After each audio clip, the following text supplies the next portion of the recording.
धर्म, अध्यात्म और पर्व त्योहार से जुड़ी सटीक जानकारी के लिए हमारे चैनल को ज़रूर सब्सक्राइब करें और ताज़ा अपडेट के लिए बेल आइकन दबाना न भूलें।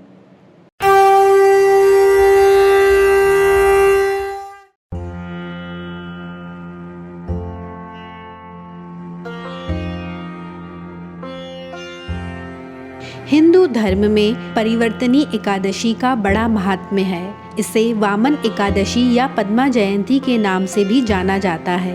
इस दिन सृष्टि के पालनहार श्री हरि विष्णु की पूजा का विधान है। मान्यता है कि इस व्रत के प्रभाव से भक्त को मोक्ष की प्राप्ति होती है और उसके लिए स्वर्ग के द्वार खुल जाते हैं। इस एकादशी को सभी पापों का शमन करने वाली एकादशी माना गया है। परिवर्तनी एकादशी कब मनाई जाती है? हिंदू पंचांग के अनुसार भाद्रपद यानी कि भादो महीने के शुक्ल पक्ष की एकादशी को परिवर्तनी एकादशी कहते हैं। आमतौर पर ये अनंत चतुर्दशी से 3 दिन पहले आती है। ग्रेगोरियन कैलेंडर के अनुसार ये एकादशी हर साल अगस्त या सितंबर के महीने में पड़ती है। इस बार परिवर्तनी एकादशी 29 अगस्त को है। परिवर्तनी एकादशी का महत्व। परिवर्तनी एकादशी को कई नामों से जाना जाता है।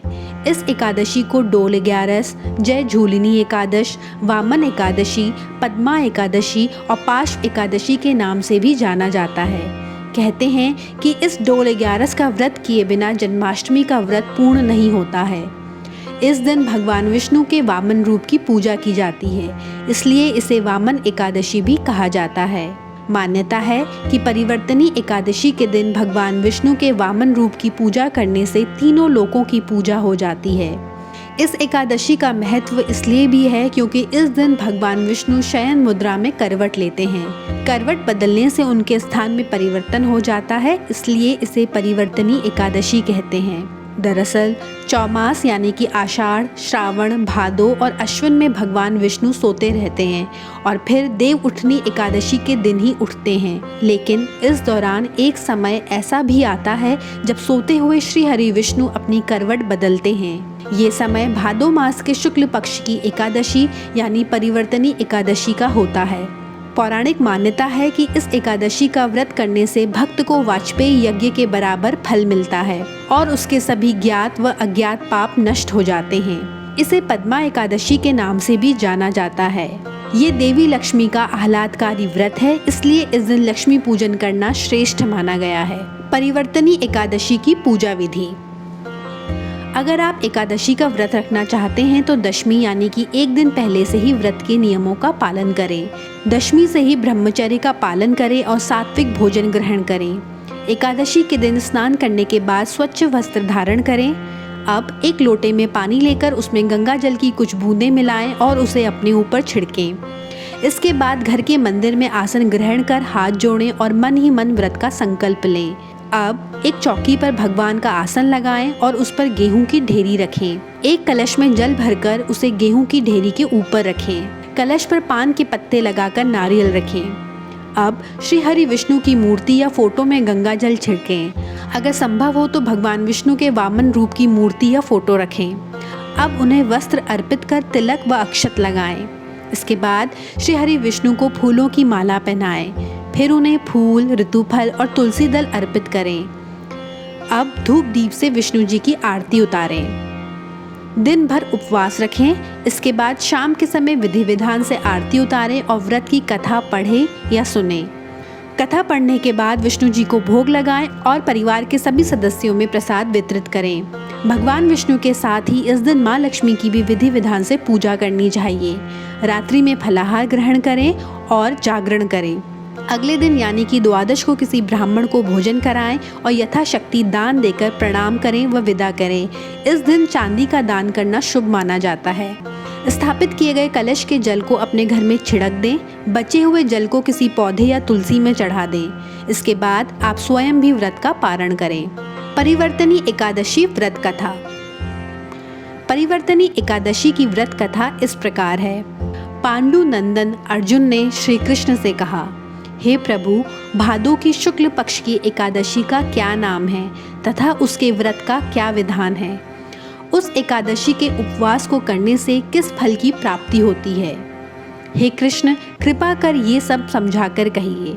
श्री कृष्ण ने कहा, हे पार्थ, भाद्रपद माह के शुक्ल पक्ष की एकादशी को जयंती एकादशी भी कहते हैं। इस एकादशी की कथा के सुनने मात्र से ही सभी पापों का शमन हो जाता है और मनुष्य स्वर्ग का अधिकारी बन जाता है।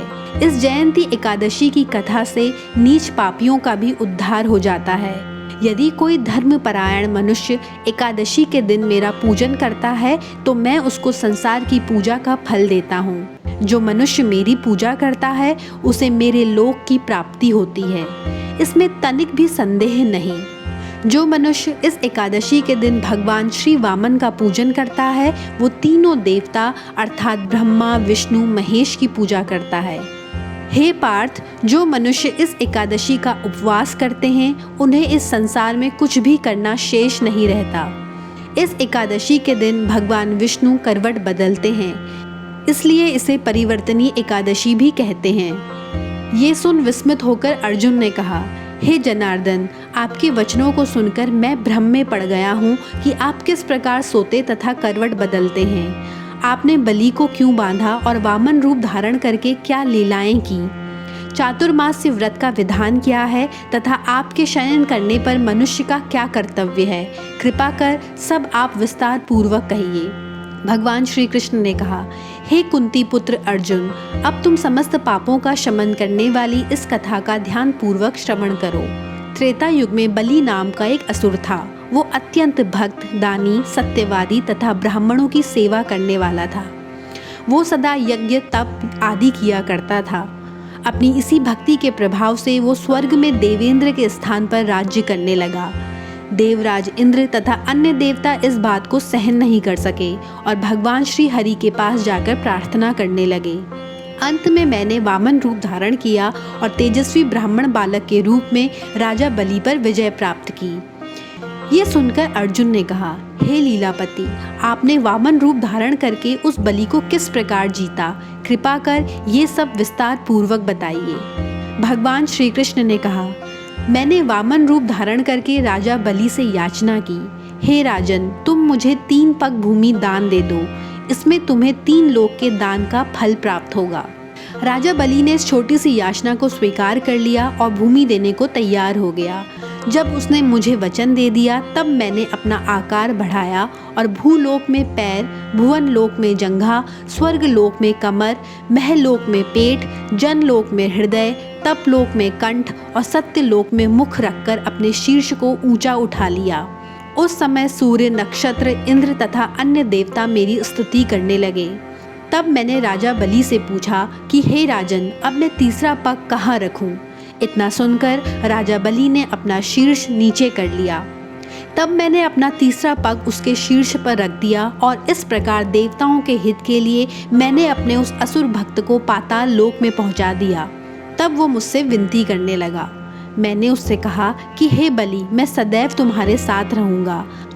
भादों के शुक्ल पक्ष की परिवर्तनी नामक एकादशी के दिन मेरी एक प्रतिमा राजा बलि के पास रहती है और एक क्षीर सागर में शेषनाग पर शयन करती रहती है। परिवर्तनी एकादशी की कथा समाप्त हुई। इस प्रकार परिवर्तनी एकादशी का व्रत करने से मनुष्य के सभी पाप दूर हो जाते हैं और उसे वाजपेयी यज्ञ के बराबर फल की प्राप्ति होती है। आप सभी को परिवर्तनी एकादशी की शुभकामनाएं। भगवान विष्णु आपका कल्याण करें।